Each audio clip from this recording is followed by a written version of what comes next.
তোমার লাশটা তুমি যখন ইন্তেকাল করবে, পৃথিবীর জমিন থেকে বিদায় নিয়ে চলে যাবে, যেই কফিনের মধ্যে তোমার লাশটাকে ঢোকানো হবে, তোমার দুইটা হাত বাইরে সরিয়ে রাখার জন্য কেন বলেছ?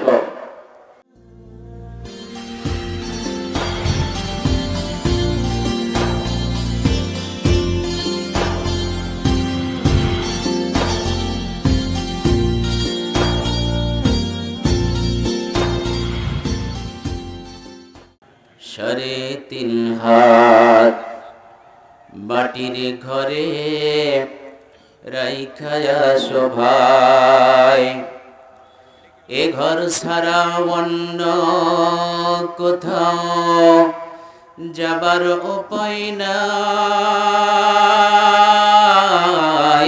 যাবার উপায় নাই। ঠিক কিনা? যাওয়ার উপায় অন্য জায়গায় আছে, এই ঘর ছাড়া। সাড়ে তিন হাত মাটির ঘরে রাইখায়া শোভাই, এ ঘর ছাড়া অন্য কোথাও যাবার উপায় নাই, যাবার উপায় নাই।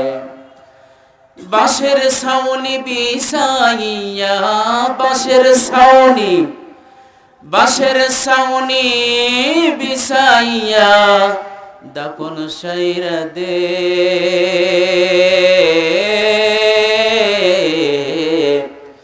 দুয়ারে আইসাছে পালকি দে সাজাইয়া দে আমায়, দুয়ারে আইসাছে পালকি দে সাজাইয়া দে।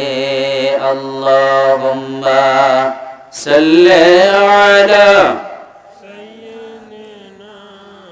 মাওলানা মুহাম্মদ ওয়া আলা আলি হাবিবানা মুহাম্মদ।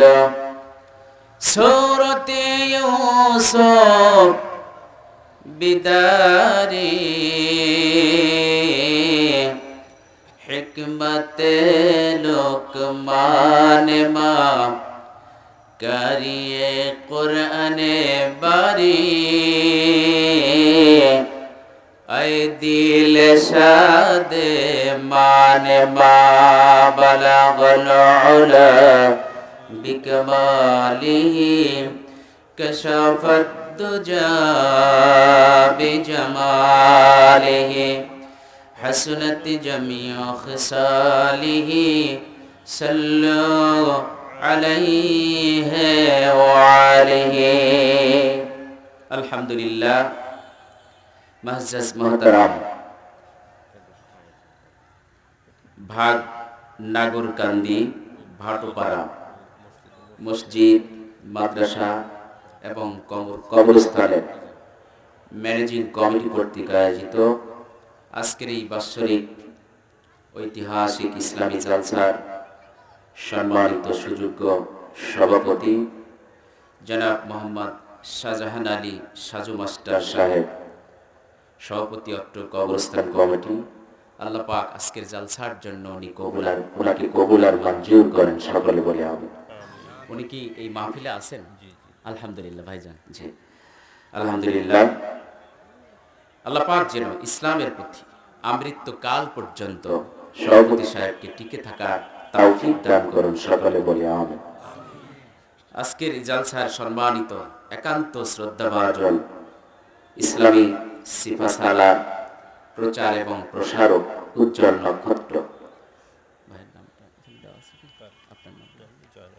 জয়নাল আবেদিন সাহেব, জনাব মোহাম্মদ জয়নাল আবেদিন সাহেব, আল্লাহ পাক ওনাকেও কবুল করেন, সকলে বলে আমিন। আজকের এই জালসার সম্মানিত প্রধান অতিথি মাননীয় প্রতিমন্ত্রী তথ্য ও যোগাযোগ প্রযুক্তি বিভাগ, ডাক, টেলিযোগ ও তথ্য প্রযুক্তি মন্ত্রণালয়, গণপ্রজাতন্ত্রী বাংলাদেশ সরকার, জনাব আলহাজ অ্যাডভোকেট জুনাইদ আহমেদ পলক এমপি সাহেব, আল্লাহ পাক ওনাকে নেক হায়াত দারাজ করেন, জাতির কল্যাণে আরো বেশি বেশি অবদান রাখার তৌফিক দান করেন, সকলে বলি আমিন। আজকের এই জালসার সার্বিক তত্ত্বাবধানে রয়েছেন মোহাম্মদ জাফর ইকবাল বাবু ভাই, সাধারণ সম্পাদক, পত্রিকা অবস্থান। মাগরিব থেকে এ পর্যন্ত বিশেষ অতিথিবৃন্দ এবং মাগরিব থেকে এ পর্যন্ত আলোচনা করে আপনাদের কাছে ধন্য করেছেন আল আমিন। এবং আজকের বিজ্ঞাপনে যার নাম রয়েছে আমাদের একান্ত কাছের ভালোবাসার স্নেহের মাওলানা আশিক রব্বানী মোহাম্মদ তাসলিম, গোটা দেশের জন্য কোরআনের প্রচার এবং প্রসারক হিসেবে, কোরআনের ধারক এবং বাহক হিসেবে কবুল আর মঞ্জুর করেন, সকলে বলে আমিন। আজকের এই জালসায় আমার পরে যিনি বক্তব্য রাখবেন, সুদূর সৈয়দপুর থেকে, নীলফামারী থেকে আগত বিশিষ্ট আলেমে দ্বীন, মুফাসসির কোরআন হযরত মাওলানা মোহাম্মদ আবেদ আলী ফারুকী সাহেব, খতিব, আশুলিয়া, ঢাকা। প্রিয় উপস্থিতি, সামনে উপস্থিত পিতৃ সমতুল্য মুরব্বিয়ানে ইকরাম, বাংলার অরুণ পথের তরুণ দল, এদেশের একাংশ, হৃদয়ের স্পন্দন, বাংলার দামাল যুবকেরা, স্নেহের ছোট্ট কচিকাচারা, পর্দার অন্তরালের উপেক্ষিতা, সম্মানিতা, সরল মনা আমার প্রিয় মা এবং বোনেরা, সকলের প্রতি আরেকটি বার অভিনন্দন, সালাম। আসসালামু আলাইকুম ওয়া রাহমাতুল্লাহি ওয়া বারাকাতুহু। পিছনের ভাইরা সালামের জবাব দিলেন না, এদিক সেদিক তাকায় আছে। কোরআনের একটা সম্মান আছে, আদব আছে, ঠিক কিনা কর? কোরআনের একটা সম্মান আছে, আদব আছে। আর ওই কোরআনের কথা শোনারও একটা পরিবেশ এবং আদবের প্রয়োজন। এই আদব যদি সুন্দর না হয়, পরিবেশ যদি ভালো না হয়, তাহলে কোরআনের কথা শোনা যায় না। এই জন্য কোরআন যেহেতু সম্মানিত জিনিস, মর্যাদাবান জিনিস, আল্লাহর পক্ষ থেকে প্রেরিত, সেই কোরআনের কথা যখন আমরা শুনবো তখন আদবের সাথে শুনবো। এদিক সেদিক তাকানো, এলোমেলো ভাবে, বিশৃঙ্খলা ভাবে, বিচ্ছিন্ন হয়ে বসা, এগুলো আমরা করব না। আল্লাহ পাক আমাদের সকলকে কোরআনের ইজ্জতে মাহফিলের সম্মান রক্ষা করার তৌফিক দান করুন, সকলে বলে আমিন।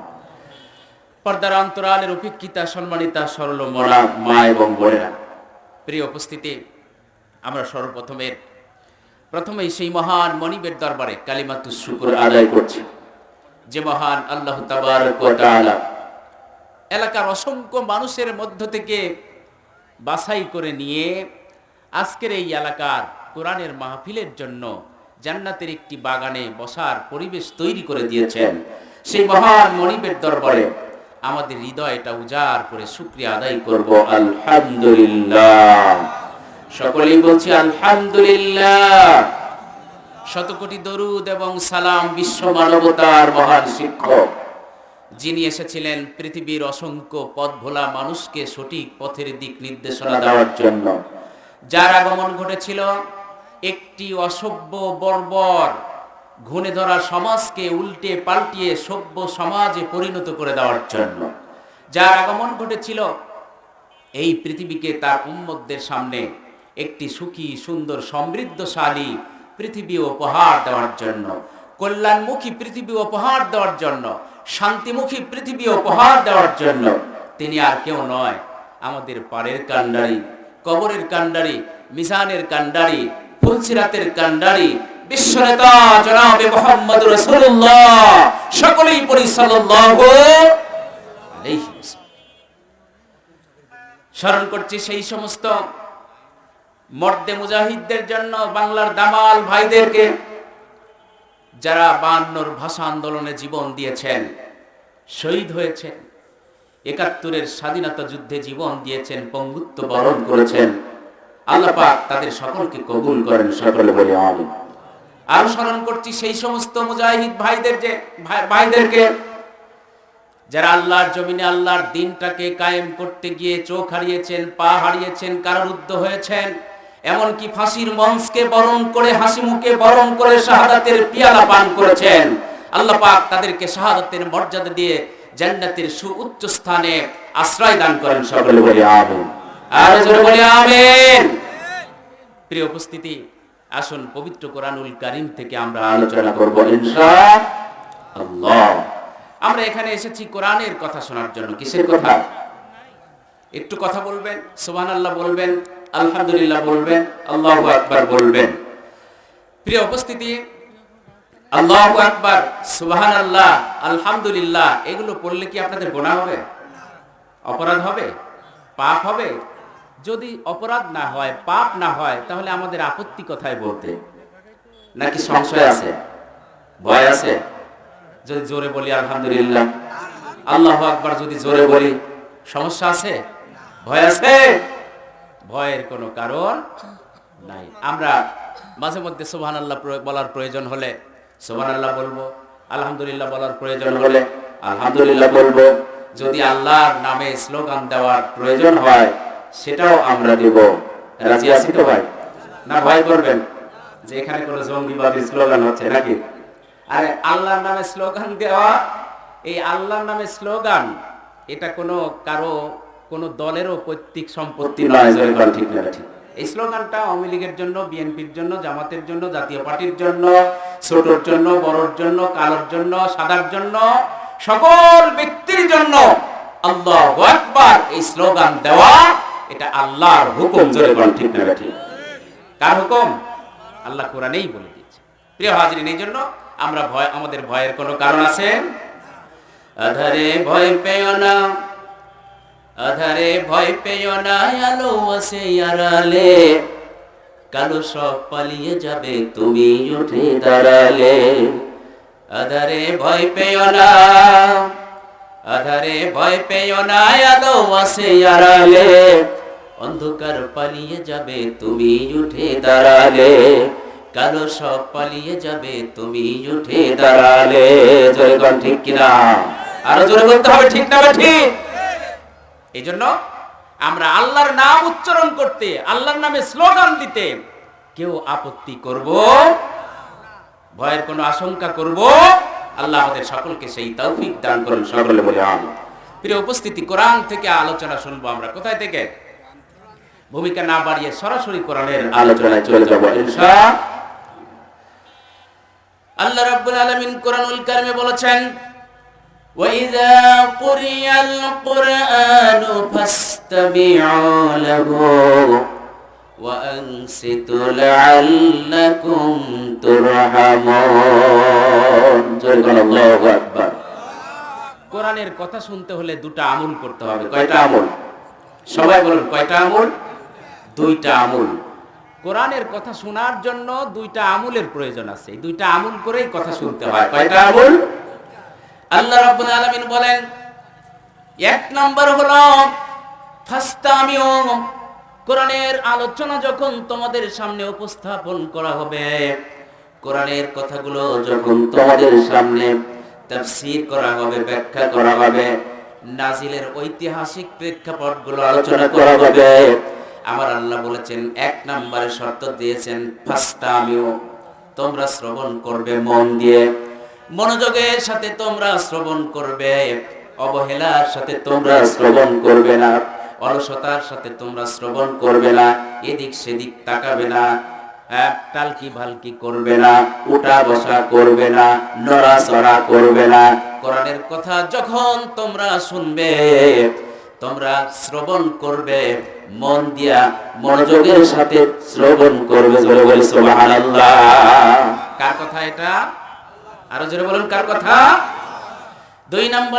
দুই নম্বরে আল্লাহ শর্ত দিচ্ছেন ওয়ানসিতু, এই কোরআনের কথা শোনার সময় কোনো মন্তব্য করা যাবে না, কথা বলা যাবে না।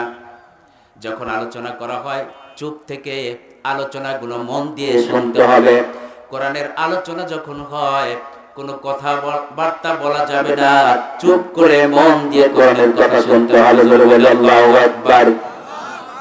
তাহলে কি হবে? আল্লাহ রাব্বুল আলামিন বলেন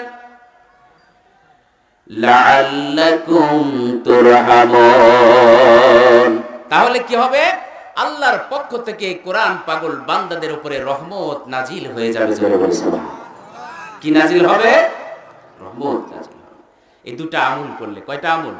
কোরআনের কথা যখন আলোচনা হয়, একটা হচ্ছে মনোযোগের সাথে মনোযোগ দিয়ে শোনা, 2 নম্বরে চুপ থেকে শোনা, আর এই দুটো আমল করলে আল্লাহ পাক বলেছেন লাআল্লাকুম তুরহামুন, অবশ্যই আল্লাহর পক্ষ থেকে এই কোরআন পাগল বান্দাদের উপর রহমত নাজিল হবেই হবে। জোরে বলুন সুবহান। আল্লাহর কথা মিথ্যা হতে পারে? বলুন, হতে পারে। আল্লাহর নবীজি বলেছেন আলাইকা বিতিলাওয়াতিল কোরআন ফাইন্নাহু নূরুল লাকা ফিল আরদ ওয়া যুখরুল লাকা ফিস সামায়ে। অবশ্যই কোরআনুল কারীম তোমাদের জন্য শোনা উচিত, বোঝা উচিত, মানা উচিত। তার কারণ হলো ফাইন্নাহু নূরুল লাকা ফিল আরদ, এই কোরআনের কথাগুলো যারা শুনবে, কোরআনের কথাগুলো যারা আমল করবে, ব্যক্তিগত জীবনে, পারিবারিক জীবনে, সামাজিক জীবনে, রাষ্ট্রীয় জীবনে, আল্লাহ রাব্বুল আলামিন বলেন ওই বান্দাদেরকে আমি দুনিয়ার জীবনে আলোর পথ দেখাবো, হেদায়েতের পথ দেখাবো, আল্লাহর জান্নাতের পথটাই দেখাই দিব। জোরে বলি সুবহানাল্লাহ। আর জোরে বলতে হবে আল্লাহু আকবার। আল্লাহ কি দেখাবেন? আলোর পথ দেখাবেন, জান্নাতের পথ দেখাবেন, হেদায়েতের পথ দেখাবেন। শর্ত হলো এই কোরআনটাকে জানতে হবে, বুঝতে হবে এবং আমল করতে হবে। আল্লাহ শর্ত দিয়ে দেন। তাহলে আল্লাহর এই কথার দ্বারা বোঝা যায়, কোরআনের রাসূলের এই কথার দ্বারা বোঝা যায় কোরআনের আমল, কোরআন না শুনলে, কোরআন না বুঝলে, কোরআনের আমল না করলে আলোর পথ আমরা দেখতে পাবো না, হেদায়েতের পথ দেখতে পাবো না, জান্নাতেও যেতে আমরা পারবো গোমরাহের মধ্যে। জোরে কোন ঠিক কিনা? গোমরাহের মধ্যে থেকে যাব, অন্ধকারে থেকে যাব আমরা। এই জন্য আল্লাহ বান্দাদেরকে বলছেন যে তোমাদেরকে আমি আলোর পথে প্রবেশ করাই দিব, জান্নাতে প্রবেশ করাই দিব। জোরে বলে সুবহানাল্লাহ। শর্ত হচ্ছে কোরআনটা শুনতে হবে, কোরআনটা। শুধু কি তাই? নবীজি বলেছেন ওয়া যুখরুল লাকা ফিস সামায়ে, এই কোরআনের কথা যারা শুনবে, শ্রবণ করবে, আমল করবে, আল্লাহ পাক বলেন, আল্লাহর নবীজি বলেছেন কিয়ামতের ময়দানে এদের আমলনামায় এত সওয়াব বরাদ্দ করবেন, সওয়াবের পাহাড়, আল্লাহ পাহাড়ের স্তূপ বানায় রাখবেন। জোরে বলি সুবহানাল্লাহ। কিয়ামতের মাঠ যেদিন কায়েম হয়ে যাবে, দুনিয়ায় যারা কোরআনটাকে মেনেছিল, তেলাওয়াত করেছিল, বুঝেছিল, আমল করেছিল, ওই ব্যক্তিদেরকে জিবরাইল ফেরেশতা তাকে নিয়ে ঘোরাঘুরি করবে, হাঁটাহাঁটি করবে, হাঁটি হাঁটি পা পা করতে করতে ওই সওয়াবের পাহাড়ের সামনে তাকে দাঁড় করায় রাখবে। কোরআন তেলাওয়াতকারী জিবরাইল ফেরেশতাকে বলবেন, ও ভাই জিবরাইল, এত বিশাল সওয়াবের পাহাড়, এই সওয়াবগুলো, এই নেকিগুলো কাদের জন্য আল্লাহ এভাবে রেখে দিয়েছেন? আল্লাহর সৃষ্টি ফেরেশতারা সেদিন ওই ব্যক্তিকে বলবেন, আল্লাহর বান্দা, তুমি যে কোরআন দুনিয়ার জীবনে কোরআন মেনেছিলে, কোরআন বুঝেছিলে, কোরআনের জন্য জীবন দিয়েছিলে, রক্ত দিয়েছিলে, তুমি শহীদ হয়ে গিয়েছিলে, আজকে এই কোরআন মানার কারণে তোমার আমলনামায় আল্লাহ রাব্বুল আলামিন কিয়ামতের ময়দানে সওয়াবগুলো পাহাড় পরিমাণ, সমপরিমাণ সওয়াব দিয়ে এখানে তোমার জন্য বরাদ্দ করে রেখেছেন। জোরে বলি সুবহানাল্লাহ। আজকে কিয়ামতের ময়দানে তোমার আমলনামা হিসাব হবে, হিসাব নিকাশের পরে যদি ঘাটতি পড়ে যায়, এই সওয়াব থেকে তোমার আমলনামায় দিয়ে আল্লাহ তোমাকে জান্নাত খানা দিয়ে দিবেন। জোরে বলি সুবহান। তাহলে কোরআন জানা আমাদের দরকার আছে না ভাই? সবার আছে তো? সবার আছে তো? কার কার নাই হাত উঁচু করুন। আলহামদুলিল্লাহ, সবাই মন দিয়ে শুনছেন, মাশাআল্লাহ। আল্লাহ সকলের কোরআন, সকলকে কোরআনের শ্রোতা হিসেবে কবুল করেন। সকলে বলে আসুন আমি আমার মূল বিষয়ের দিকে চলে যাব, কোরআনের দিকে। আজকে আমার বিষয় হলো কোরআনুল কারীমের 102 নাম্বার সূরা, সূরার নাম তাকাসুর। সূরার নাম কি? সবাই বলুন, সূরার নাম তাকাসুর। কোরআন শরীফে সূরার সংখ্যা কয়টা রয়েছে বলতে পারবেন? 114টি। আলহামদুলিল্লাহ, সভাপতি সাহেব বলছেন 114টি সূরা রয়েছে। এই 114টি সূরার মধ্যে এই সূরা তাকাসুর, এটা হলো 102 নাম্বার সূরা। কয় নাম্বার সূরা? 2 নাম্বার সূরা। আজকে আমরা এই তাকাসুর থেকে আমরা আলোচনা শুনব সংক্ষিপ্ত ভাবে। যতক্ষণ আলোচনা করা হয় আপনারা সকলেই শুনবেন তো ইনশাআল্লাহ? আলহামদুলিল্লাহ। আল্লাহ কোরআনের পাগল হিসেবে, কোরআনের শ্রোতা হিসেবে সকলকে কবুল আর মঞ্জুর করেন। সকলে বলি আমিন। তাহলে আমরা পবিত্র কোরআনুল কারীম থেকে তেলাওয়াত করার পূর্বেই আমরা সকলেই, এই সূরাটা সকলের পরিচিত, জোরে কোন ঠিক কিনা? সবার পরিচিত, নামাজের মধ্যে আমরাও তেলাওয়াত করি, ঠিক কিনা? এই জন্য আমাদের সকলের কাছে পরিচিতি। এই পরিচিত সূরাটা নিয়েই আজকে আলোচনা হবে ইনশাআল্লাহ। সকলে পড়ছি আউযু বিল্লাহি মিনাশ শাইতানির রাজীম বিসমিল্লাহির রাহমানির রাহিম আলহাকুমুত তাকাসুরু হাত্তা যুরতুমুল মাকাবির কাল্লা সাওফা তা'লামুনা সুম্মা কাল্লা সাওফা তা'লামুন কাল্লা লাউ তা'লামুনা ইলমাল ইয়াকিন লাতারাউন্নাল জাহিম সুম্মা লাতারাউন্নাহা আইনাল ইয়াকিন সুম্মা লাতুসআলুন্না ইয়াওমাইযিন আনিন নাঈম। জাযাকাল্লাহু আকবার। وقال رسول الله صلى الله عليه وسلم عليك بتلاوة القرآن فإنه نور لك في الأرض وذكر لك في السماء। জোরে মারহাবা। প্রিয় উপস্থিতি, আমি আপনাদের সামনে তেলাওয়াত করলাম সূরা তাকাসুর। সূরাটির নাম কি? তাকাসুর। এই তাকাসুর শব্দের অর্থ কি জানেন আপনারা? প্রাচুর্যের প্রতিযোগিতা, অর্থ সম্পদের প্রতিযোগিতা, টাকা পয়সার প্রতিযোগিতা, বাড়ি গাড়ির প্রতিযোগিতা। এই তাকাসুর শব্দের অর্থ এটা। তো এই সূরাটি নাজিল হয়েছে নবীজির মাক্কি জীবনে। কোন জীবনে? মাক্কি জীবনে। এই সূরাটির মধ্যে আয়াত সংখ্যা রয়েছে ৮টি। যেরকম কয়টি? সবাই বলুন কয়টি? ৮টি আয়াত সংখ্যা রয়েছে। রুকু সংখ্যা রয়েছে ১টি। কয়টি রয়েছে? ১টি রয়েছে। তাহলে আজকে আমরা এই তাকাসুরের ৮টি আয়াত তেলাওয়াত করেছি। এই ৮টি আয়াতের অর্থ হলো, আল্লাহ রাব্বুল আলামিন তিনি বলেছেন, ইরশাদ হচ্ছে, প্রাচুর্যের প্রতিযোগিতা তোমাদেরকে মহাচ্ছন্ন করে রেখেছে যতক্ষণ না তোমরা কবরে উপনীত হও। এটা ঠিক নয়, তোমরা শীঘ্রই জানতে পারবে এটার পরিণাম কত ভয়াবহ। আমি আবারও বলি তোমাদেরকে, এটা ঠিক নয়, তোমরা শীঘ্রই জানতে পারবে এটার পরিণাম কত ভয়াবহ।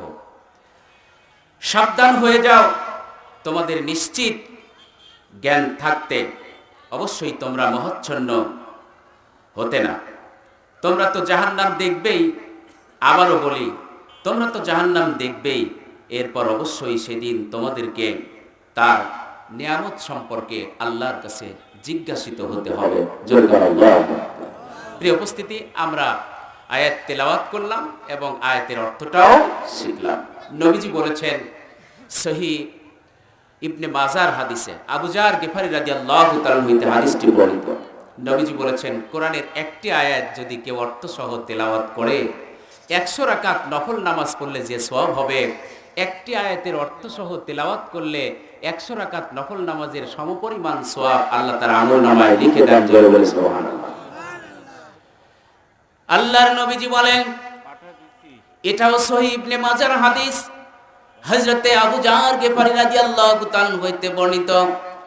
কোরআনের একটি অধ্যায়, একটি রুকু যদি কেউ অর্থ নাজিলের প্রেক্ষাপট সহ তেলাওয়াত করে, 1000 রাকাত নফল নামাজ পড়লে যে সওয়াব হবে। নবীজি বলেছেন, কোরআনের একটা রুকু অর্থ সহ ব্যাখ্যা সহ তেলাওয়াত করলে 1000 নফল নামাজ পড়ার সওয়াব আল্লাহ তার আমলনামায় দিয়ে দেন। বলি সুবহানাল্লাহ। আরো জোরে বলি আল্লাহু আকবার। কত বরকত, কত সওয়াব এই কোরআনের মধ্যে নিহিত রয়েছে। জোরে বলি আল্লাহু আকবার। সম্মানিত হাজিরিন,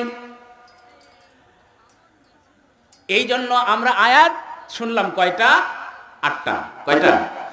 এই তাকাসুরের মধ্যে আয়াত সংখ্যা কয়টা রয়েছে? 8টা। তাহলে একটা আয়াতের অর্থ সহ তেলাওয়াত করলে যদি আপনার 100 রাকাত নফল নামাজের সওয়াব পাওয়া যায়, তাহলে 8টা আয়াত তেলাওয়াত করেছি, কি পরিমাণ সওয়াব দিবেন আল্লাহ বলুন? 800 না? 800। আল্লাহর নবীজির কথা কি মিথ্যা হতে পারে? নবীজির বক্তব্য একটা আয়াত তেলাওয়াত করলে 100 রাকাত নফল নামাজের সওয়াব, আমরা 8টা আয়াত তেলাওয়াত করছি অর্থ সহ, জোরে বলি সুবহানাল্লাহ। এই মুহূর্তে আল্লাহ রাব্বুল আলামিন নবীজির বক্তব্য অনুযায়ী আমাদের আমল নামায় 800 নেকি লেখা হয়ে গিয়েছে, জোরে বলি সুবহানাল্লাহ। সম্মানিত হাজিরিন, এই জন্য আসুন এই কোরআন থেকেই আমরা আলোচনা শুনব। ঠিক আছে তো? ঠিক আছে তো? একটু হাহু বলবেন ভাই, হাহু যদি না বলেন তাহলে আলোচনা করা কষ্ট হবে। জি, নাজিলের প্রেক্ষাপটটা হলো, এই সূরাটির ফজিলত হলো, আল্লাহর নবীজি বলেছেন, আল্লাহর নবীজি সাহাবীদেরকে বললেন, ও আমার সাহাবারা, তোমরা কি পারবে রাতের বেলায় যখন তোমরা ঘুমাতে যাবে, ঘুমাতে যাওয়ার শুরুতে প্রতিদিন 1000 আয়াত তেলাওয়াত করে ঘুমে চলে যাবে? কে পারবে গো আমার সাহাবারা? কোন সাহাবী কোনো কথা বলে না, সবাই চুপচাপ রয়েছে। কোন সাহাবী কোনো কথা বললেন না, সবাই চুপ মেরে গিয়েছেন। সর্বনাশ! 1000 রাকাত তেলাওয়াত করে প্রতি রাতে ঘুমাতে যাওয়া কি এটা সাধারণ ব্যাপার? কষ্টের ব্যাপার। সব সাহাবীরা চুপ রয়েছেন, কোন সাহাবী কোনো কথা বলছেন না। সাহাবীদের মনের কষ্টটা বুঝতে পেরে নবীজি বললেন, আমার সাহাবারা, তোমরা কি পারবে প্রতি রাতে যখন ঘুমাতে যাবে কোরআনুল কারীমের সূরা তাকাসুরটা পড়ে তেলাওয়াত করে ঘুমিয়ে যাবে? জোরে বলি সুবহানাল্লাহ। সব সাহাবী হাত উঠায় বললেন, ইয়া রাসূলুল্লাহ সাল্লাল্লাহু আলাইহি সাল্লাম, আমি পারবো। আরেকজন বলছে আমি পারবো, আরেকজন বলছে আমিও পারবো। জোরে কান সুবহানাল্লাহ। নবীজি বললেন, তোমরা কি জানো এই সূরা তাকাসুর প্রতি রাত্রি ঘুমাতে যাওয়ার পূর্বে তেলাওয়াত করে ঘুমালে কি পরিমাণ সওয়াব আল্লাহ দিবেন? আল্লাহর নবীজির সাহাবীরা বললেন, আল্লাহর রাসূল তার রাসূলই ভালো জানেন। আল্লাহর নবীজি বললেন, আমার সাহাবারা, যে ব্যক্তি কোরআনুল কারীমের 114টি সূরার মধ্যেই 100টি পৃথিবীতে আমার অনেক টাকা পয়সা আছে, আমার অনেক বাড়ি গাড়ি আছে, যেটা তোমাদের জন্য নাই। আরেকজন সাহাবী বলছে, তোমার চেয়ে আমারও কম নাই। আরেকজন সাহাবী বলছে, আমার অনেকগুলো ছাগল রয়েছে। আরেকজন সাহাবী বলছে, না, তোমার চেয়ে আমার বেশি রয়েছে। অর্থের প্রতিযোগিতা। আরেকজন বলছে, আমার অনেকগুলো উট রয়েছে যা তোমাদের নাই। একজন আরেকজনকে অর্থের ব্যাপারে এসে হেও প্রতিপন্ন করছেন। সম্মানিত ভাইরা আমার, আরেকজন বলছেন যে আমার দল আছে, আমার দলে অনেক নেতা আছে যা তোমার দলে এরকম বড় বড় নেতা নাই। এইরকম পরিবেশ যখন সাহাবীদের মধ্যে তৈরি হয়ে গিয়েছে, ঠিক ওই মুহূর্তে সাহাবীদেরকে শিক্ষা দেওয়ার জন্য, সাহাবীদের আমল পরিবর্তন করার জন্য আল্লাহ রাব্বুল আলামিন কোরআনুল কারীম সূরা তাকাসুর ওই সময় নাজিল করলেন। জোরে বলি সুবহানাল্লাহ, আর জোরে বলি আল্লাহু আকবার। আল্লাহ এই সময় এই সূরাটি নাজিল করলেন। কি বলছেন এই সূরাটিতে? আসুন আমরা শুনি। আল্লাহ রাব্বুল আলামিন বলেন, আল্লাহাকুমুত তাকাসুর হাত্তা যুরতুমুল মাকাবির। আল্লাহ রাব্বুল আলামিন বলেন, সম্মানিত হাজিরিন, অর্থের প্রতিযোগিতা, সম্পদের প্রতিযোগিতা, টাকা পয়সার প্রতিযোগিতা তোমাদেরকে এই পৃথিবীতে মহাচ্ছন্ন করে ফেলেছে। কিন্তু এই মহা প্রতিযোগিতা করা তোমাদের জন্য মোটেই ঠিক নয়। এটা তোমরা করো না। দুনিয়ার জীবনে তোমরা ক্ষতিগ্রস্ত হয়ে যাবে, আখিরাতের জীবনেও তোমরা ক্ষতিগ্রস্ত হয়ে যাবে। সম্মানিত হাজিরিন, প্রাচুর্যের প্রতিযোগিতা, কম্পিটিশন, প্রিয় হাজিরিন, সুন্দর বাড়ি, সুন্দর গাড়ির প্রতিযোগিতা, এই প্রতিযোগিতা করতে আল্লাহ পাক আমাদেরকে সরাসরি কোরআন নিষেধ করেছেন। জোরে বলে সুবহানাল্লাহ। সরাসরি কি করেছেন? নিষেধ করেছেন। অথচ আমরা কারো যদি একটা সুন্দর বাড়ি দেখি, তখন আমার আফসোস লাগে, হাই রে, এই ব্যক্তি একটা বড় বাড়ি করছে, আমি যদি না করতে পারি। সেই প্রতিযোগিতায় আমি ব্যস্ত হয়ে যাই। আর এই ব্যস্ত হতে গিয়ে, সেই প্রতিযোগিতায় টিকে থাকতে গিয়ে আমার মনিব, আমার স্রষ্টাকে আমি ভুলে যাই অনেক সময়। জোরে কর ঠিক কিনা? কেউ একটা সুন্দর গাড়ি কিনেছে, আমি মনে মনে ভাবছি, আরে এই ব্যক্তি যদি একটা সুন্দর গাড়ি কিনতে পারে, আমি কেন পারবো না? যে পদ্ধতি অবলম্বন করলে সুন্দর গাড়িটা কিনা যায়, সেই কাজে আমি ব্যস্ত হয়ে যাই, আল্লাহকে বলে। জোরে কোন ঠিক কিনা?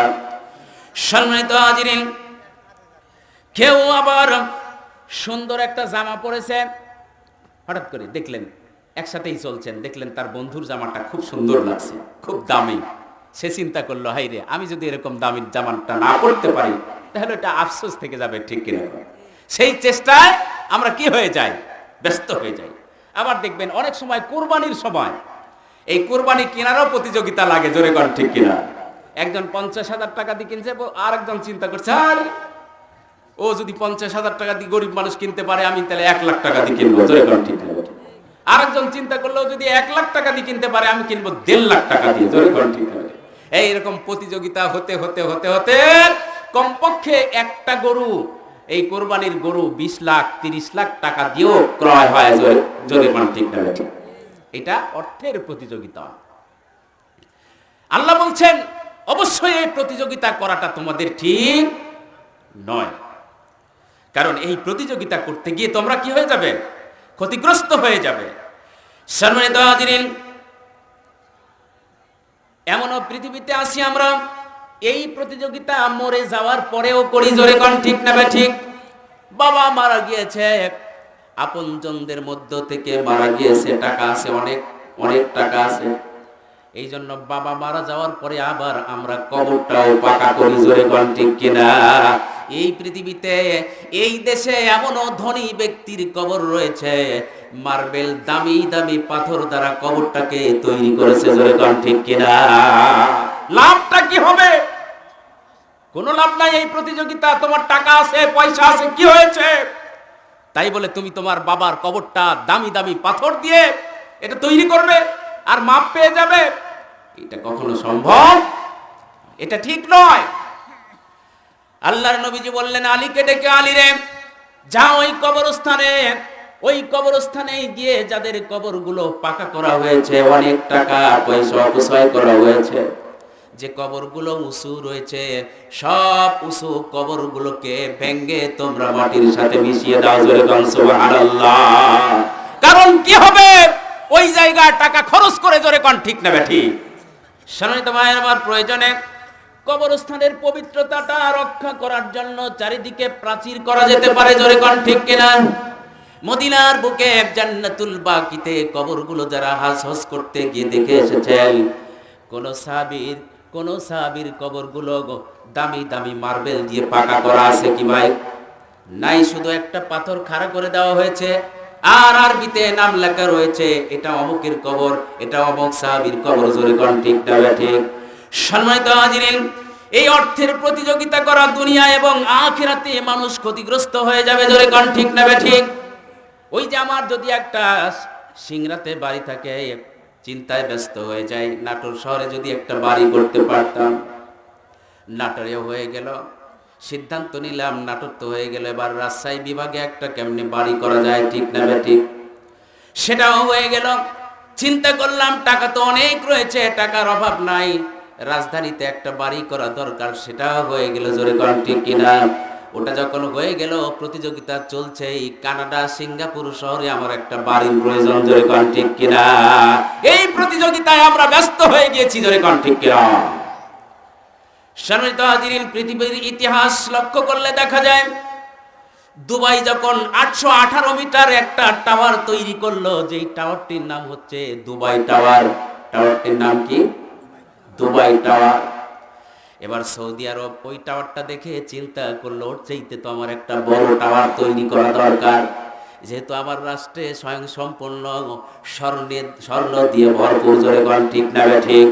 সবচাইতে দামি সম্পদগুলো সৌদি আরবে আমার রাষ্ট্রে, আমি তার চাইতে একটা ভালো টাওয়ার তৈরি করব। এই জন্য দুবাইয়ের টাওয়ার তৈরি করা দেখে সৌদি আরব একটা টাওয়ার তৈরি করলো 1000 মিটার লম্বা উচ্চতা। ওই টাওয়ারের নাম হলো কিংডম টাওয়ার। জোরে কোন ঠিক কিনা? যারা সৌদিতে গেছেন এটা দেখে এসেছেন, বিশাল টাওয়ার, যে টাওয়ারের নাম দেওয়া হয়েছে কিংডম টাওয়ার। জোরে কোন ঠিক কিনা? দেখেছেন না যারা সৌদিতে গেছেন? নিশ্চয়ই দেখেছেন। সম্মানিত হাজিরিন, সৌদিতে যখন তৈরি হয়ে গেল, কাতার তখন চিন্তা করলাম আমারও তো একটা দোহাই তৈরি করা দরকার, নইলে বান থাকে না। প্রতিযোগিতা শুরু হয়ে গেছে। কিসের প্রতিযোগিতা? অর্থের, টাকা পয়সার প্রতিযোগিতা।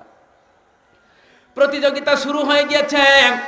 কাতার তখন সৌদি আরবে দেখে, দুবাইয়ে দেখে, কাতার তখন দোহায় একটা টাওয়ার তৈরি করলো বিশাল উচ্চতা, 1001 মিটার উচ্চতা। জোরে কোন মারহাবা। যেই টাওয়ারের নামটা দেওয়া হয়েছে নাখাল টাওয়ার। দোহায় যারা গিয়েছেন সেই রাষ্ট্রে আছেন, দোহায় একটা টাওয়ার তৈরি করা হয়েছে, বিশাল টাওয়ার, যেটা 1001 মিটার উচ্চতা। এত বিশাল বড় টাওয়ার কাতারে যখন তৈরি হলো, চীন চিন্তা করলো মুসলমানরা তো ফকিরের বাচ্চা, আমরা তো অমুসলিম ব্যক্তি, আমাদের অনেক টাকা আছে, পয়সা আছে, প্রযুক্তি আছে, যন্ত্রপাতি আছে, অনেক কিছুই আছে। মুসলমানরা যে বিশাল বিশাল টাওয়ার করেছে এগুলো মেনে নেওয়া যায় না, আমাদের মান থাকে না, সম্মান থাকে না বিশ্ব দরবারে। সুতরাং চীন তখন একটা টাওয়ার তৈরি করলো, সেটা সাংহাই টাওয়ার, বিশাল টাওয়ার তৈরি করেছে। কোথায় কোথায়? চীনে তৈরি হয়েছে। যারা চীনে গিয়েছে, তাইওয়ান চিন্তা করলো আমাকে তো তৈরি করা দরকার। তাইওয়ানে তৈরি করলো 101 তলা বিশাল টাওয়ার। 101 তলা টাওয়ার তৈরি করলো।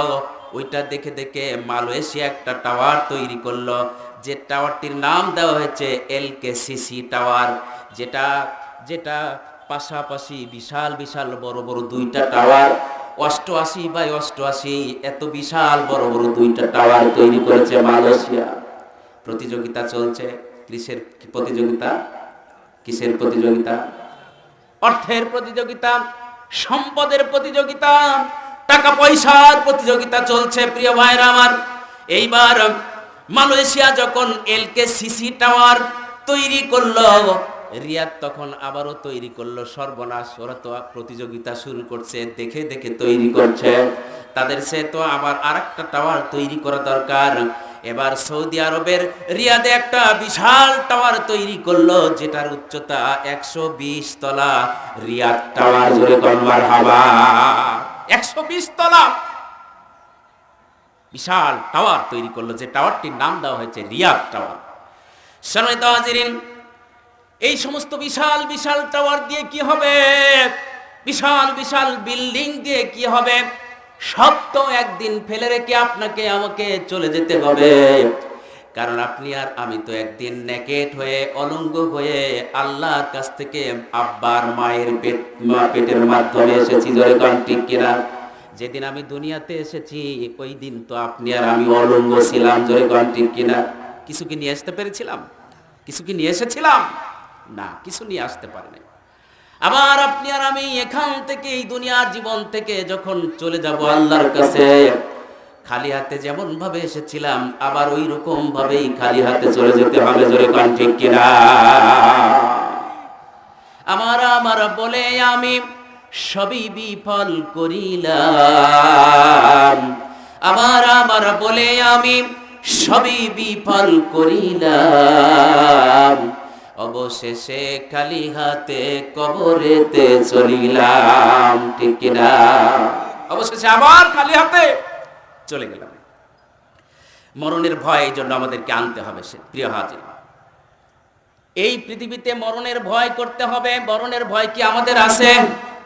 আমাদের আছে, তবে আমাদের দেশের পুলিশ বাহিনীর নাই। নাকি মরণের ভয় আছে নাকি পুলিশ বাহিনী? পুলিশ বাহিনীর যদি থাকে তাহলে সেনাবাহিনীর নাই মনে হয়। নাকি সেনাবাহিনীরও যদি থাকে তাহলে মনে হয় র্যাব বাহিনী অনেক সাহসী, শক্তিশালী। মনে হয় র্যাব বাহিনীর মধ্যে মরণের ভয় নাও থাকতে পারে। ঠিক কিনা? তার আছে, তার আছে। সম্মানিত ভাইরা আমার, এই পৃথিবীতে মরণের ভয় তৈরি করতে হবে। কার নাই মরণের ভয়? আমাদেরও আছে, নেতা নেত্রীরও আছে, প্রশাসনের আছে, শাসক গোষ্ঠীর আছে, কবির আছে, সাহিত্যিকের আছে, বিজ্ঞানীর আছে, চিকিৎসা বিজ্ঞানীদের আছে, আছে কিনা কম?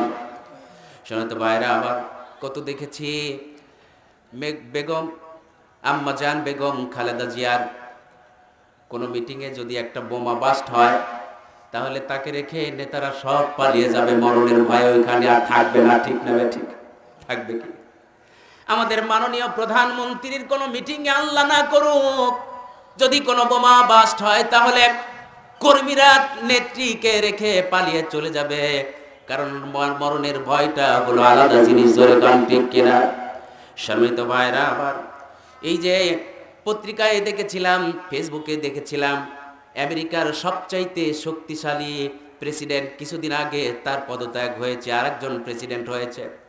ওই ডোনাল্ড ট্রাম্প একটা মিটিংয়ে যখন বক্তব্য দিচ্ছিলেন, ওই সময় কে বা কারা তাকে ভীতু করার জন্য বিউগলের একটা বাঁশি বাজিয়েছিল। তিনি বক্তব্য দেওয়া অবস্থায় বিউগলের বাঁশি যখন তার কর্ণকোহরে এসে পৌঁছল, সব কিছু ফেলে রেখে ভয়ে থরথর থরথর করে কেঁপে উঠেছিল। কি শক্তি ওই মহান মনিবের, যে একটা সাধারণ বিউগলের বাঁশি সারা পৃথিবীর যার নাম শুনলে থরথর করে কাঁপে, সেই ডোনাল্ড ট্রাম্পও শুধু একটা বিউগলের বাঁশির আওয়াজে সে থরথর করে ভয়ে কাঁপছে। আর আল্লাহর ভয় যদি তার সামনে উপস্থাপন করা হয়, তার কি হবে অবস্থা? অজ্ঞান হয়ে পড়ে যাবে। জোরে কর ঠিক না? মরণের ভয় আছে প্রিয় ভাইরা আমার। নিশ্চয়ই আপনারা জানেন, আমাদের প্রধানমন্ত্রী আম্মা জান জননেত্রী শেখ হাসিনা অনেকদিন পূর্বে একটা বিমানে, স্পেশাল বিমান তার ছিল। এই স্পেশাল বিমানের যন্ত্রপাতি যখন একটু কম বেশি হয়েছিল, এবার যাত্রীদেরকে জানিয়ে দেওয়া হচ্ছে, প্রধানমন্ত্রীকে জানিয়ে দিলাম, মাননীয় প্রধানমন্ত্রীকে জানানো হলো একটু সতর্ক থাকবেন, কারণ বিমান নিচে নামাতে পারছি না, যন্ত্রপাতি এলোমেলো হয়ে গিয়েছে। যতক্ষণ পর্যন্ত 32টা 33টা চক্কর না দেওয়া হবে, ততক্ষণ পর্যন্ত বিমান আকাশ থেকে নিচে নামানো যাবে না। ওই সময় আম্মা জান মাননীয় প্রধানমন্ত্রী জননেত্রী শেখ হাসিনা শুধুমাত্র একটাই নাম উচ্চারণ করছিল, সুবহানাল্লাহ, আলহামদুলিল্লাহ, লা ইলাহা ইল্লাল্লাহ। জোরে বলো আল্লাহু আকবার।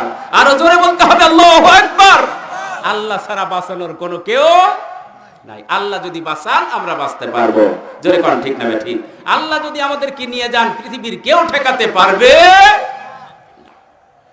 সম্মানিত হাজিরিন, এই জন্য এই কয়েকদিন আগে নিশ্চয়ই শুনেছেন, আজকের পত্রিকায় দেখলাম এইচটি ইমাম সাহেব তিনি বিদায় নিয়েছেন। জোরে কোন ঠিক না ঠিক? তারও শক্তি তো কম ছিল না। জোরে কোন ঠিক কিনা? সম্মানিত হাজিরিন, আইফোনের প্রবক্তা স্টিভ জনের ইন্তেকাল হয়েছে, নিশ্চয়ই জানেন। অনেক টাকা পয়সা ছিল, অর্থ সম্পদ ছিল এই আইফোনের প্রবক্তা। এই প্রবক্তার অনেক অর্থ সম্পদ, টাকা পয়সা ছিল, কিন্তু এই অর্থ সম্পদ টাকা পয়সা খেয়ে সে কি নিয়ে যেতে পেরেছে ভাই? পেরেছে? খালি হাতে এসেছিল, খালি হাতেই ফিরে চলে যেতে হচ্ছে। এই অর্থ সম্পদ যদি সুষম বন্টন করতে না পারি, তাহলে লাভটা কি হবে? সব পড়ে থাকবে। আমি মারা যাওয়ার পরে অন্যেরা এটার মালিক হয়ে যাবে। জোরে কোন ঠিক কিনা? আমি বেওয়ারিশ হয়ে যাব, আমি এর মালিক আর থাকবো। যদি সেটাই হয়, আরেকটা উদাহরণ দিয়ে আমি কোরআনের দিকে চলে যাচ্ছি। নিশ্চয়ই আপনারা মিস্টার আলেকজান্ডারের নাম শুনেছেন। মহাবীর আলেকজান্ডার তিনি অসুস্থ হয়ে পড়েছেন। অসুস্থ হয়ে পড়ার পরে তাকে হাসপাতালে ভর্তি করানো হয়েছে। ডাক্তাররা চিকিৎসা দিচ্ছেন, পরীক্ষা নিরীক্ষা করে দেখলেন আলেকজান্ডারকে আর বাঁচানো যায় না, এমন রোগ হয়েছে। সিদ্ধান্ত তাকে জানিয়ে দেওয়া হলো তিনি আর বাঁচবেন না। এবার মহাবীর আলেকজান্ডার সেনা প্রধানদেরকে কাছে ডেকে আর চিকিৎসা বিজ্ঞানীদেরকে একত্রিত করে বললেন, আমার স্থাবর অস্থাবর যত সম্পদের মালিক আমি আছি। বাড়ি রয়েছে, গাড়ি রয়েছে, ব্যাংক ব্যালেন্স রয়েছে, টাকা পয়সা রয়েছে। এই অর্থ সম্পদগুলো সব তোমাদের নামে আমি লিখে দিব, তবে শর্তটা হলো ও ডাক্তাররা, তোমরা একত্রিত হও, বসে যাও, একটা বোর্ড করো, কেমনে এই পৃথিবীতে আমাকে বাঁচিয়ে রাখা যায়। যদি তোমরা আমাকে বাঁচিয়ে রাখতে পারো, আমার স্থাবর অস্থাবর যত সম্পদ আছে সব সম্পদ তোমাদের নামে লিখে দিব। জোরে কান মারহাবা। আবার সেনাবাহিনীরা একত্রিত হয়ে সমস্ত পৃথিবীর বড় বড় চিকিৎসা বিজ্ঞানীদেরকে নিয়ে বোর্ড করলেন, পরামর্শ করলেন, বোর্ড করলেন, পরামর্শ করে দেখলেন, আবার পরীক্ষা নিরীক্ষা করলেন। পরীক্ষা নিরীক্ষার পর দেখলেন এই রোগীকে আর বাঁচানো যায় না। এবার শেষ সিদ্ধান্তটা তাকে জানিয়ে দেওয়া হলো, মহাবীর আলেকজান্ডার, যত কিছুই বলো না কেন তোমাকে আর বাঁচানো যাবে না। জয় কর মারহাবা। একজন ব্যক্তি আছেন, তিনি কে? যারা বলুন তিনার নাম কি? আমার আল্লাহ। তিনি যদি বাঁচাতে পারেন তাহলে আপনি বাঁচবেন, নইলে আমাদের পক্ষে বাঁচানো সম্ভব নয়। মহাবীর আলেকজান্ডারের চোখ দিয়ে দরদর করে পানি বের হচ্ছে। সিদ্ধান্ত জানিয়ে দেওয়া হয়েছে যে কোনো সময় তিনি বিদায় নিয়ে চলে যাবেন। তিনি নিশ্চিত তার মৃত্যু হবে, এটা বুঝতে পেরেছেন। বুঝতে পেরে সেনাবাহিনীদেরকে, প্রধানকে ডেকেছেন, স্পেশাল ভাবে ডেকে ডেকে কানে কানে পরামর্শ দিচ্ছেন, ওসিয়ত করছেন। তিনটা ওসিয়ত করলেন, ও আমার সেনা প্রধান, নিশ্চিত আমাকে জানিয়ে দেওয়া হলো আমি আর বাঁচব না, চেষ্টা করি আমি আর বাঁচতে পারবো না, তবে তোমাকে তিনটা শর্ত দিয়ে যাচ্ছি। শর্ত কয়টি বলুন তো ভাই? সবাই বলুন কয়টি? তিনটা শর্ত দিয়ে দিচ্ছি ও আমার সেনা প্রধান। এক নম্বর শর্ত হলো, আমি যখন মরে যাব তোমাদেরকে বলে যাচ্ছি, এই হাসপাতালে, এই মেডিকেলে যে সমস্ত ডাক্তাররা আমাকে চিকিৎসা দিয়েছে, আমি মরে যাওয়ার পরে আমার লাশটা, আমার ডেড বডিটা, আমার লাশের কফিনটা যেন ওই ডাক্তারের কাঁধে করে বহন করে যেখানে দাফন করা হবে, কবর দেওয়া হবে, সেই জায়গা যেন পৌঁছে দেওয়া হয়। দুই নম্বর ওসিয়ত করলেন আমার সেনা প্রধান, আমি যখন মরে যাব যেই রাস্তা দিয়ে কবর পর্যন্ত, দহন করানো পর্যন্ত, ওই জায়গাতে গন্তব্যস্থলে আমাকে নিয়ে যাওয়া হবে, যে রাস্তার উপর দিয়ে আমার যত টাকা পয়সা আছে, অর্থ সম্পদ রয়েছে, ব্যাংক ব্যালেন্স রয়েছে, সবগুলোকে একত্রিত করে আমার বাড়ি থেকে শুরু করে নিয়ে আমার কবর পর্যন্ত এই সম্পদগুলো তোমরা রাস্তায় ছড়িয়ে ছিটিয়ে রাখবে। জোরে মারহাবা। তিন নম্বরে বললেন, ও আমার সেনাপতি, আমি যখন দুনিয়ার জীবন থেকে বিদায় নিয়ে চলে যাব তোমাকে তিন নাম্বার ওসিয়ত করে যাচ্ছি, এটা পালন করবে। সেটা হলো, যেই কফিনের মধ্যে, খাটনির মধ্যে আমার ডেড বডিটাকে, লাশটাকে ওঠানো হবে, আমাকে যেই কফিনের উপরে রাখবে ওই কফিনের মধ্য থেকে হাতটা যেন ভিতরে না রাখা হয়, দুটা হাত যেন এরকম ভাবে ছড়িয়ে ছিটিয়ে রাখা হয়। সেনাপ্রধান বলছেন, ও আমার মহাবীর আলেকজান্ডার, সেনাপ্রধান বলছেন, আপনি কেন এই শর্তগুলো দিলেন, ওসিয়তগুলো আমাকে দিলেন? ডাক্তারদের কি ঠেকা পড়েছে মরা লাশ তাদের কাঁধে করে ওই জায়গা পর্যন্ত পৌঁছায় দেবে, কেন আপনি এটা বললেন? এবার মহাবীর আলেকজান্ডার বলছেন, ও সেনাপতি, আমি এই জন্য বলেছি, যে সমস্ত ডাক্তাররা আমাকে চিকিৎসা দিয়েছিল, ওই ডাক্তাররা যদি আমার লাশটাকে কাঁধে বহন করে কবর পর্যন্ত নিয়ে যায়, তাহলে জাতি দেখবে, জনগণ দেখবে, বিশ্ববাসী দেখবে, ডাক্তাররা এই পৃথিবীতে মানুষ বাঁচাতে পারে না, মানুষ বাঁচানোর মালিক হচ্ছে আমার আল্লাহ। জোরে বলেন সুবহানাল্লাহ। আর জোরে বলি আল্লাহু আকবার। ডাক্তাররা চিকিৎসা দেয়, কিন্তু আল্লাহ ওসিলা, এনারা বাঁচানোর মূল মালিক কে? আল্লাহ ডাক্তারদের ওসিলায় বাঁচিয়ে রাখেন। জোরে কোন ঠিক কিনা? কিন্তু আসলে কোন পৃথিবীর ডাক্তার মানুষ বাঁচাতে পারে? ইনারা হচ্ছেন ওসিলা, আল্লাহ এদের ওসিলায় অনেক সময় বাঁচিয়ে রাখে। সম্মানিত হাজিরিন, এবার সেনাপ্রধান বললেন, ও মহাবীর আলেকজান্ডার, দুই নম্বর আপনার অর্থ সম্পদগুলো, টাকা পয়সাগুলো সব রাস্তায় ছড়িয়ে ছিটিয়ে রাখতে কেন বললেন? উনি বললেন, আমার সেনাপতি, এই সম্পদ, বাড়ি গাড়ি, টাকা পয়সা, ব্যাংক ব্যালেন্স তৈরি করতে গিয়ে, রাষ্ট্রীয় ক্ষমতার দায়িত্ব পালন করতে গিয়ে অর্থের লোভে আমি পাগল হয়েছিলাম। আমার সৃষ্টিকর্তাকে আমি চিনতে পারি নাই, আমার মনিবকে আমি চিনতে পারি নাই, আমার রবকে আমি চিনতে পারি নাই, আমার আল্লাহকে আমি চিনতে পারি নাই।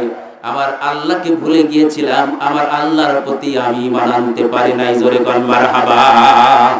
যে অর্থের মোহে মোহে আচ্ছন্ন হয়ে আমি পাগল হয়ে আমার রবকে, সৃষ্টিকর্তাকে আমি ভুলে গিয়েছিলাম, সেই অর্থে সম্পদের, যে অর্থ সম্পদ আমাকে বাঁচিয়ে রাখতে পারে না, যে অর্থ সম্পদ আমাকে সুস্থ রাখতে পারে না এই পৃথিবীতে, ওই অর্থ সম্পদ আর টাকা পয়সার আমার কোনো আর দরকার নাই।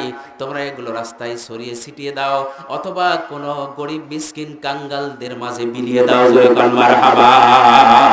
আর জোরে বলি মারহাবা। একটু দরুদ পড়ে আল্লাহুম্মা সাল্লি আলা মাওলানা মুহাম্মদ ওয়া আলা আলি হাবিবানা মুহাম্মদ। সম্মানিত হাজিরিন, কষ্ট হচ্ছে আপনাদের? কষ্ট হচ্ছে? আলোচনা চলবে আর একটু? আলহামদুলিল্লাহ। আমি অল্প সময়ের মধ্যেই আবার কোরআনের মধ্যে প্রবেশ করব ইনশাআল্লাহ। সম্মানিত হাজিরিন, সেনা প্রধান বললেন, ও মহাবীর আলেকজান্ডার, তুমি 3 নম্বরে যে ওসিয়তটা করেছ, তোমার লাশটা তুমি যখন ইন্তেকাল করবে, পৃথিবীর জমিন থেকে বিদায় নিয়ে চলে যাবে, যেই কফিনের মধ্যে তোমার লাশটাকে ঢোকানো হবে, তোমার 2টা হাত বাইরে সরিয়ে রাখার জন্য কেন বলেছ? মহাবীর আলেকজান্ডার বললেন, ও আমার সেনাপতি, এই জন্য আমি আমার 2টা হাতটাকে বাইরে রাখতে বলেছি, সরিয়ে রাখতে বলেছি, এই জন্য যে জাতি দেখবে, বিশ্ববাসী দেখবে, আমার প্রজারা দেখবে, আমার জনগণ দেখবে, এই মিস্টার আলেকজান্ডার এত অর্থ সম্পদ, টাকা পয়সা ছিল, এই পৃথিবীতে যেদিন এসেছিল খালি হাতে এসেছিল, আবার যখন এই পৃথিবীর জমিন থেকে বিদায় নিয়ে চলে যাচ্ছে, ভিক্ষুকের মতো খালি হাতেই চলে যাচ্ছে। জোরে কোন ঠিক কিনা? একদিন এই পৃথিবীতে খালি হাতে এসেছিল, কিন্তু যাওয়ার সময় এত অর্থ সম্পদ, টাকা পয়সা থাকার পরেও সে ভিক্ষুকের মতো হাত পেতেছে। এই হাত পাতা অবস্থায় এই পৃথিবীর জমিন থেকে চলে যাচ্ছে। জোরে কোন ঠিক না?